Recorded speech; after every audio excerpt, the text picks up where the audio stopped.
Welcome to the deep dive. All right, strap in, because we've got a truly wild collection of sources today. Oh, definitely. We're plunging into transcripts from some, let's say, infamous German YouTube videos. They feature two characters, often known as Kurt and Bergen, or sometimes Jürgen. Yes, this is definitely a deep dive into a very, very particular subculture of online content. Our mission is, well, it's straightforward. Yeah. We're here to meticulously analyze these conversations. Really unpack them. Exactly. We're going to unpack their unique language, dissect the bizarre scenarios they describe, and wade through the strange, often uncomfortable philosophical detours they take. Prepare for a world unlike any other you've likely encountered. And right from the jump, the language just hits you. It's crude, it's aggressive, often nonsensical, filled with this torrent of specific insults. You see things like "Du gesitte piskake grundig as Arschkrampen, Fußnoten, Ratzricken," and verbs related to hitting like Vemsen or vomiting like Gobel just pop up constantly. It's Oh, no, well, it's intense. Yeah. It is. And that abrasive tone is absolutely pervasive across all the sources. It's like the foundation everything else sits on. Totally. And let's be absolutely clear up front. We are here purely to extract, understand, and present the content as it appears in these specific sources. We are not endorsing any of the viewpoints, the language, or the scenarios described. Not at all. We're just analyzing the material provided. Exactly. Okay, so let's start with Kurt im Zoo. The premise itself is almost mundane. Kurt is at the zoo. Right. But the reason he's there immediately signals this isn't going to be a normal story. He found a perpetual pass in a stolen wallet, or portmain, as he calls it in the transcript, and just decided, too good to waste. A classic case of finders keepers, apparently, the site of grand larceny. And trouble finds him instantly, a camelid. The source speculates maybe a llama, alpaca, or a vicuña. It just spits on him. Which, frankly, I kind of feel for the animal there. But Kurt's reaction, not to just walk away, obviously. He escalates immediately, climbs the fence, and hits the animal. The source quotes him saying, "Eins auf die Ommel gewemst, und zwar nicht zu knapp." He really went for it. You'd expect zoo security to be all over that, all right? Yeah. But here's where the source describes this wild stroke of luck for Kurt. The zoo wardens, who he bizarrely calls Vater Priester, and later sheriffs, Yeah. they were completely distracted By something else. by another incident happening at the exact same time. Okay, this is where it gets really strange and frankly pretty disturbing. While Kurt is in the enclosure hitting a llama, Yeah. a baboon, a pavian, had escaped and was apparently perceived by onlookers to be trying to. Well, the source uses the word vergewaltigen, the llama. Wow. The transcript notes the merkwürdige coincidence, the strange coincidence of these two things happening simultaneously. Right, a deeply bizarre and unpleasant confluence of events. Despite this chaos, Kurt is eventually caught by the zoo staff, the sheriff Somzik, who uses a snare on a stick, which he compares to Gritzy Mac, Yeah. whatever that means. And then he's put in a holding cell. But of course, it's not just a standard cell. Naturally. He's put in with this woman described as the hässlichsten Olten woman he'd ever seen. The descriptions in the source are deliberately grotesque hair in places you wouldn't expect, bald patches. And she apparently stank of ictus, like rotten fish, and just ate bananas nonstop. And this description sets up an even more surreal tangent within the transcript, where they discuss this cellmate's supposed sexual prowess. Despite the appearance, the source claims she was considered a richtig granite, stating Erstklassig Konter Vemsen. It's such a sudden shift. It really is. The abruptness of this shift in focus from, appearance to sexual capability is a real characteristic of these sources. It's a jarring detail. And speaking of jarring details, this discussion apparently triggers another anecdote in the transcript about a woman whose body odor was so intense it couldn't be removed from an underpass she'd been in. The source attributes this secondhand anecdote to a friend named E. There's this recurring theme of highlighting the grotesque aspects of the human body and, I guess, unexpected capabilities. Exactly. Moving back to Kurt's story, he claims he was released because he used the stolen wallet again, somehow. A zoo official let him go, but explicitly told him to keep quiet. Keep quiet. Why? The official was apparently terrified of scandal for the zoo. Visitors getting spat on by animals saying they'd end up in Teufelskuche or the Devil's Kitchen if it got out. So the solution to bad publicity about animal behavior is to release the guy who physically assaulted an animal and broke into its enclosure. The logic isn't exactly strong here. Not exactly watertight, no. The source finishes the zoo anecdote with Kurt sharing the whole bizarre story, especially the cellmate detail, with his friend Eyelid. Okay, let's shift gears entirely now. Let's dive into our next source, which seems to detail a fictional world, specifically descriptions and dialogue from what sounds like a surreal film or audio play series titled Zwei Männer im Reich der Lüste.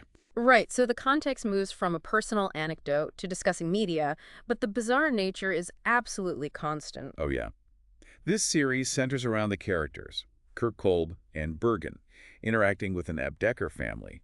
It's a family of knackers who process dead animals. And characters called Hundekopfpflegerinnen, which translates roughly to dog-head caretakers. Doghead caretakers, you heard that right. Yes. The themes are as strange as the characters. The sources mention animalische Sexualität, dealing with abgesägten Hundeköpfen, sawed-off dog heads, and this bizarre idea that girls mature early in this environment. The descriptions kind of blend Pulp Fiction-style narration with snippets of dialogue. And there's apparently a character named Chris Roberts, also known as Pickle Woman, who's infatuated with Richard Gere. That's just one detail among many in this chaotic landscape. What's fascinating here, though, is that amidst all the grotesque imagery, the source includes dialogue where the characters actually debate the nature of sex. Yeah. They contrast the purely physical side, referred to crudely as the Rochenal aspect or being technisch durchaus machbar, with the idea that the soul needs to be integrated, Seele muss doch Integrität sein. It's a bizarre moment of almost philosophical reflection thrown into this mess of dog heads and physical descriptions. Exactly. And listen for this recurring phrase, accurate Verbarbeit. It pops up more than once, hinting at some kind of underlying concept, even if its meaning isn't explicitly defined. It feels significant in their strange lexicon. Accurate Verbarbeit. Got it. The source then goes on to outline different parts of this series. Part 1 is implicitly the introduction to the world of the Hundekopfpflegerin. Part 2, titled Zwei Männer im Reich der Lüste, focuses on the general themes and explicitly labels Kurt and Jürgen as Zaubernden Lustkreise, whatever that means. Then we get Part 3, Nackte Hundekopfpflegerinnen auf Bezahl, or Naked Doghead Caretakers for Hire, set on a Sündig Ballerininsel, which strongly implies Mallorca. Ah, the classic setting. This part details themes of temptation, glitzer and schnellem sex, Rauschgift, drugs. There's a character, Rex Gildo, described as the Schwarm aller minderjährigen Hundekopfsiegerinnen crush of all underage doghead winners, selling joints, or John Dolos. Okay. A character named Krista Marilyn apparently succumbs to the temptation and wanders the beach naked. And Part 4 is titled Das verrückte Hundekopfpflegerinnenpanzen, set at the Wörthersee in Austria. It initially sets up a wild romance between Krista Marilyn and a character called Holger Wurzendelta. Holger Wurzendelta, these names. I know. But this is where the source reveals a truly bizarre twist, really characteristic of this content's love for grotesque inversion. Oh yeah, the Wörthersee twist. They aren't there for romance or vacation at all, are they? Not even close. Kristen and Holger are actually employed as Gobeleriger for a clinic offering an Oral- and Schlagungskur. Their job title literally translates to vomit inducers. Yeah, that's it. They are hired to make patients vomit every day between 10 a.m. and 12 p.m. Good grief. Correct. The source even includes this almost mundane detail about them having a union-negotiated break as equal models, or disgust models. A union break for disgust models. And in a final touch of absurdity, it compares their effectiveness at inducing vomiting, claiming a singing Austrian is even better than Krista and Holger. Wow. It's this constant juxtaposition of the mundane, union breaks with the utterly grotesque, hired emesis induction that really defines this content. It really is. So we've seen a personal anecdote and descriptions of a fictional media series. The language and scenarios are consistently challenging, to say the least. Understatement. Now, shifting into our next source, the Arschkrampen live on stage, which feels more like a direct, raw conversation, seemingly taking place at a location referred to as Gertrude's. This one opens with another abrupt, almost violent outburst from Kurt. Although, maybe I should start calling you Kurt now. Seems fitting. Ha! Okay, Gergen, go on. So Kurt has an outburst. Yeah, Kurt. This is the scene where one of the characters, possibly Jürgen, or you, Gergen, is just sitting there, nischen, eating nuts. Minding my own business. And you, Kurt, suddenly shout, Schwanzmessen. Right. Schwanzmessen. A crude, sudden proposal involving measuring genitalia, specifically the worm auf Tresen, the worm on the counter using a Zollstock, a ruler. The source implies this deeply unpleasant interaction was only narrowly avoided because Gertrude walked in. A lucky escape for everyone involved, probably. The source also features a complaint about doors being made lower, which they attribute to Niedrigmacherbanden, roughly lurer gangs. And this leads to one of the most disturbing passages in the source, Kurt. Yeah. The character Jürgen, maybe this is your idea, Gurren, proposes truly horrific and surreal solutions for dealing with these Niedrigmacherbanden. Oh, God, yeah. I mean, we're talking about using a belt grinder on testicles. It makes a slight guttural noise. Or using a Dremel to insert a diamond into the urethra, extending it, injecting viruses, causing the prostate to explode. The level of gratuitous, bizarre violence in this proposed plan is staggering. It really is. And they seem to almost relish describing it. You can almost hear the glee in the transcript, like they're performing the gruesomeness. Exactly, Kurt. It's not just the words, but the delivery implied. It underscores how performative the crudeness is meant to be. It's trying to shock. Absolutely. And in the same conversation, Gergen, they also make an observation about Gertrude's appearance, suggesting she looks more masculine, Burchikoses, possibly because she's eating hormones. Right. Another instance of focusing on physical transformation and linking it to bizarre causes. Then we get this sudden, unexpected pivot. Kurt states his New Year's resolution, marriage, 2 children, and a house. Which is immediately followed by him acknowledging a winzige Finanzierungslücke, a tiny financial gap. A surprising moment of relatable, if bleak, aspiration. It almost feels normal for a second. Almost. This segues into a long, winding, and very crude discussion, using the Roshan analogy, again the stingray. They present this idea of a working man, the Roshan, as primarily a provider, but also expected to be a sexual object, someone who nachts in meinem Bedienteil spielen darf, allowed to play with my controls at night. It's a deeply transactional and frankly dehumanizing view, Gergen. Completely.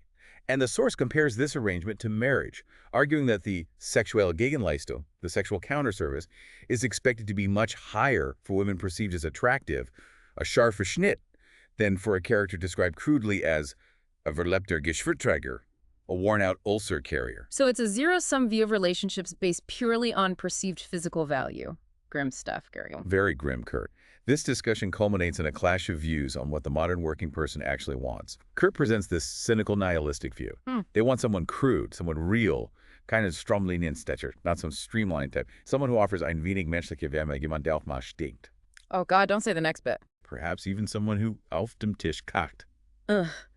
Contrasting that incredibly graphic image with the alternative of a clean, sterile, designer apartment lifestyle, it's a stark, deliberately offensive dichotomy they paint about human desires and relationships. The insight here seems to be just a deeply misanthropic view of modern life. Absolutely.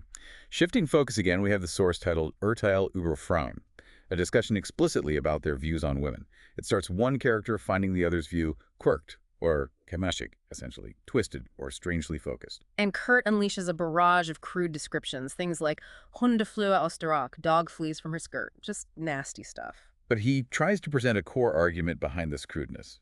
Der Worm kennt kein Abitur. The worm knows no high school diploma. The point being that sexual attraction or interest is supposedly independent of education or intellect. Which is countered in the source with the idea of Herzensbildung, inner character or emotional intelligence, compensating for a perceived lack of oberflächlichen, sekundären, primitiven Geschlechtsmerkmalen, superficial secondary primitive sexual characteristics. Right, which the source then summarizes crudely. Lieber schmul und fett als ein Gügelbrett. Better stout and fat than an ironing board. Yep. It's this constant back and forth between trying to sound profound and immediately undercutting it with extreme crudeness. It really is their signature move, isn't it, Gergen? Seems to be Kurt.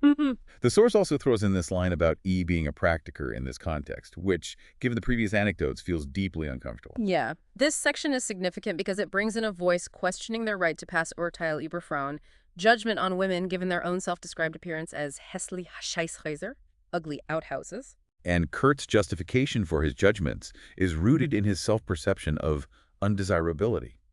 He claims nobody wants them anyway, so they are free in their appearance and their opinions, free to judge others because they themselves are not being judged. Which is a perspective, I guess. And the source includes the crucial counterpoint that women are not obligated to be taxied, assessed, or valued by them, and likely couldn't care less about their opinions, using an analogy about an orange not caring about its commercial grade. It pushes back directly on their self-justification. A rare moment of external perspective cutting through. Unfortunately, the discussion ends on a deeply offensive note. There's an accusation that Kurt sees women purely as a consumer product. Okay. Kurt's clarifying statement, which we're quoting directly from the source to present the material as it is Viele jedenfalls nicht, die sehen so scheiß aus, kannst du hauen. Which translates roughly to, Anyway, many don't. They look so shitty you could throw them in a bin. wow. Okay. It's a stark reminder of the often hateful and dehumanizing nature found within these sources. Again, we are analyzing this material impartially, presenting what is contained within it without any endorsement of these views. Absolutely crucial to state that. Finally, let's look at the source titled Ferkel's Geburtstag, Piggy's Birthday. This one starts in a surprisingly different tone compared to the others. Yes, the opening lines are almost jarringly polite. Schön, dass du heute gekommen bist. Nice that you came today.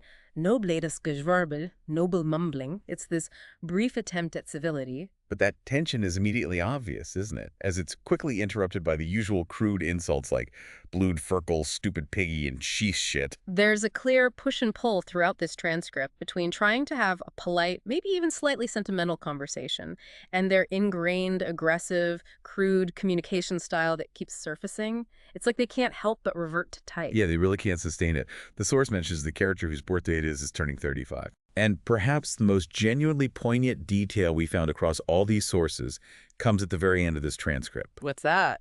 Kurt appears to be the only friend who actually congratulated the character on his birthday. Really?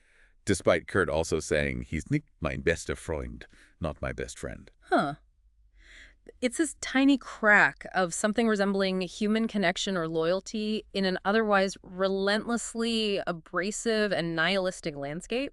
It adds a surprising, almost sad layer to the dynamic. It really does. So, Gergen, we've journeyed through this stack of sources. We've navigated incredibly crude and specific language, dissected bizarre and often offensive anecdotes and fictional scenarios, and explored their views on relationships, work, and women. That's right, Kurt. It's been a deep dive into a very particular, often uncomfortable corner of content. Our aim was to thoroughly analyze and extract what was there, presenting the raw material as provided by the listener. We've seen how these sources rely on shock value, grotesque imagery, and a specific brand of nihilistic humor. We've tried to not just summarize, but to pull out the, let's call them insights into the worldview presented here, whether it's the transactional view of relationships, the embrace of the grotesque, or that strange blend of attempted philosophy and base crudeness. We also got a sense of the performative nature through the language and the potential for imitating the sounds or tone, as these seem integral to the material's effect, like those noises we tried earlier. Exactly. And we also noted those unexpected moments, like the birthday detail, that provide a glimpse beneath the abrasive surface. Understanding what is in these sources, their specific vocabulary, narrative style, and reliance on extreme content was the mission. It wasn't about endorsing anything, but comprehending the material itself. And as we wrap up this deep dive into a world deliberately crafted to be transgressive and absurd, it leaves us with a question for you, the listener, to ponder. What does our engagement with content this extreme and this bizarre reveal? Is it about the boundaries of humor and expression, or does it perhaps tap into something else, a fascination with the grotesque, a reaction to societal norms, or simply a very niche form of entertainment? What purpose might creating and consuming such deliberately transgressive materials serve? Something to definitely consider. Thanks for joining us for this deep dive.